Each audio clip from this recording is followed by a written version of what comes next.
কত বড়ি দিয়েছি। আজকে মুসুর ডাল বড়ি ভেজে নিয়েছি, এখন এটা দিয়ে বড়ি চচ্চড়ি করব।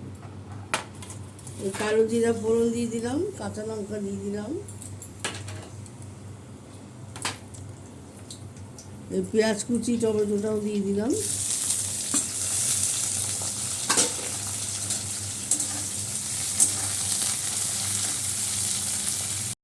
একটু নুনটা দিয়ে দিচ্ছি, ওই আলুগুলো দিয়ে দিচ্ছি,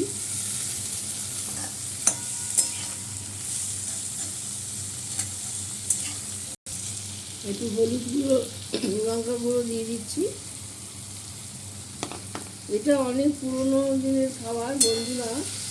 আগের দিনের ঠাকুমা আমার শাশুড়ি আমরা অনেক বড়ি দিয়েছি, বড়ি দিতাম আর এরকম করে বড়ি চচ্চড়ি করে খেতাম, খুব ভালো লাগতো। তখন তো লোকজন বেশি ছিল, আরও বড় করে তরকারি হতো।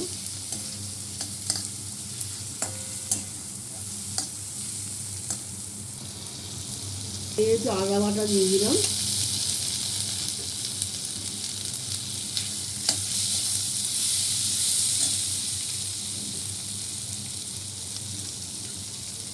একটু জল দিয়ে দিচ্ছি, আলুগুলো একটু সিদ্ধ হবে, দিয়ে রাখলাম। এই অল্প করে একটুখানি মিষ্টি দিলে গুড় দিয়ে দিলাম। আমার তরকারিটা হয়ে গেছে বন্ধুরা। এই বড়িগুলো দিয়ে দিচ্ছি,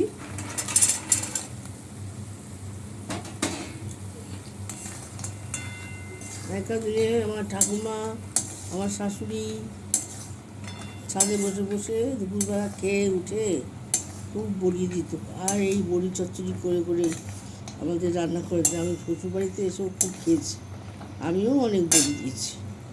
যখন ধনেপাতা দিলাম, বাড়ির বড়ি খাওয়া হতো, তখন দোকানের বড়ি খাওয়াই হতো।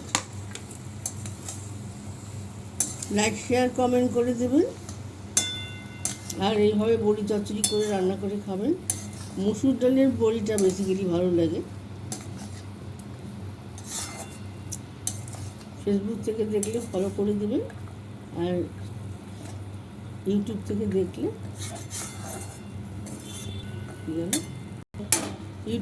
দেখলে সাবস্ক্রাইব করে দেবেন।